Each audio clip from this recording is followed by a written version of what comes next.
We humans believe that we are rational beings that sometimes react with emotions or feel emotional. But the reality is actually the opposite of this. We humans, we are emotional beings that sometimes act with logic or sometimes behave logical. Majority of our decision or our behavior is being driven by emotions. And after all, we bring in logic to just justify what emotions are already done. The human brain consists of two operating systems that operate simultaneously, the rational brain and the emotional brain. So both of them work together, and then the rational brain or the brain with logic is to be used first. But because the emotional brain is fast, it's automatic, so majority of the times, in places where we're supposed to use logic or we're supposed to use our rational, the emotional brain override the logical brain. So in most situations or in most instances, we are being emotional, we are not thinking, we are not applying logic. There's a phrase called emotional residue. Emotion does not always disappear when an event ends. It leaves a residue within the person. Let's take for example, you have a bossman and then the man and his wife had a misunderstanding in the morning and that issue remains unresolved.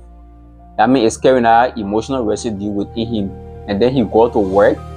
Maybe you went to ask him a question or just said something to him, and based on that question you asked him, he got angry. That means he's not reacting to you, he's not getting angry because of you, but he's getting angry because of the residue that has been left from the past experience between he and his wife. That's what got him angry.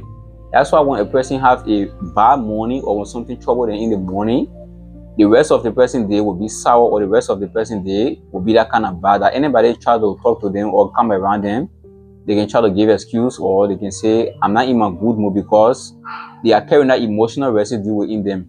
And the only way that emotional residue can be resolved or it can be taken out, except that issue gets resolved.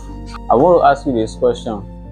Have you ever tell somebody something simple and then the person overreacted on it and you start thinking, the very simple thing I told the person, why are they reacting to this or why are they behaving this way? That person is operating from an emotional residue.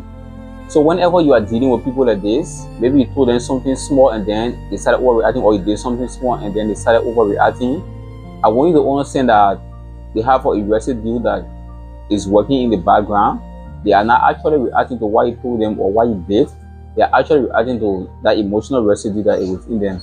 So you are only being used or being seen as a trigger to that emotional residue that is within them. So anytime you are dealing with people like this, I want you to know this. You should always separate the person from that behavior or that emotions. Separate the person and then separate the emotions, and then you will understand why they reason or why they behave that way.